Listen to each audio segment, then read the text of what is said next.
श्रीराम समर्थ.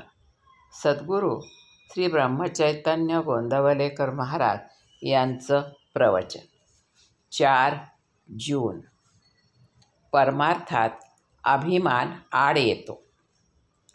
शास्त्रात 2 गोष्टी सांगितल्या आहेत. इहलोक आणि परलोक कसे साधावेत हे दोन्ही स्पष्ट केले आहे. परंतु आपण प्रपंच तडीचा आणि परमार्थ सवडीचा मानतो. या दोन्ही गोष्टीत जाणत्याची संगत लागते.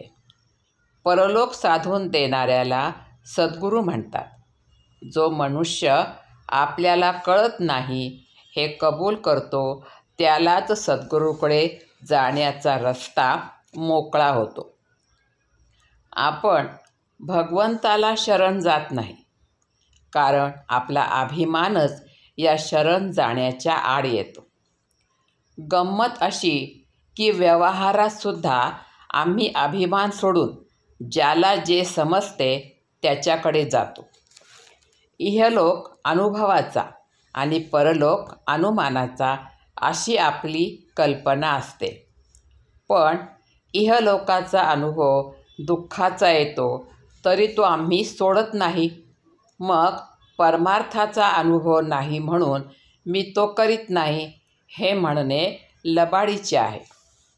प्रपंचात आम्ही काही पाप करीत नाही, मग परमार्थ तरी दुसरा कोणता राहिला असे काही जण विचारतात. प्रपंच सचोटीचा असला तरी त्यात अभिमान असेल तर नाही तो परमार्थ होणार. राम करता म्हटल्याशिवाय म्हणजेच अभिमान सोडल्याशिवाय परमार्थ नाही साधणार. मी देही म्हणू लागलो यात अभिमान आला. देहबुद्धीला कारण म्हणजे वासना. वासना हे सर्वाचे मूळ आहे. माझा जन्मच जर वासनेत आहे तर ती बाजूला काढल्यावर आम्ही जिवंत कसे राहू असे वाटते. जो या वासनेचा खून करतो तोच परमार्थाला लायक होतो. अंती जी मती ती जन्माला कारण होते. हे सगळे ज्ञानाचे बोलणे झाले, पण प्रचितीने हे सर्व जाणावे. बायका पोरांचा त्रास होतो, मन एकाग्र होत नाही म्हणून बुवा झाला.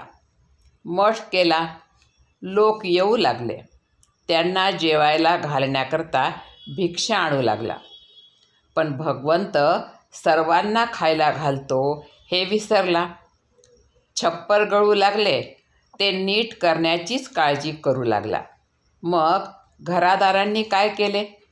असा बुवा होण्यापेक्षा प्रपंचातच राहिलेले काय वाईट? थोडक्यात म्हणजे परमार्थ समजून जो त्याचे आचरण करील त्याला तो लवकर साधेल.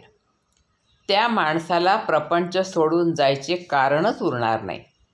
जगातले आपले समाधान अगर असमाधान ज्या वृत्तीने आपण जगाकडे पाहतो त्यावर अवलंबून आहे. परमार्थात महत्त्व बाहेरचे ऐश्वर किती आहे याला नसून वृत्ती स्थिर होण्याला आहे. आणि भगवंताचे सतत अनुसंधान हाच वृत्ती स्थिर होण्याचा एकमेव उपाय आहे. आजचे बोधवचन. परमार्थाला कोणतीही परिस्थिती चालते, आपली वृत्ती मात्र स्थिर असली पाहिजे. जानकी जीवनस्मरण. जय जय राम. श्रीराम समर्थ.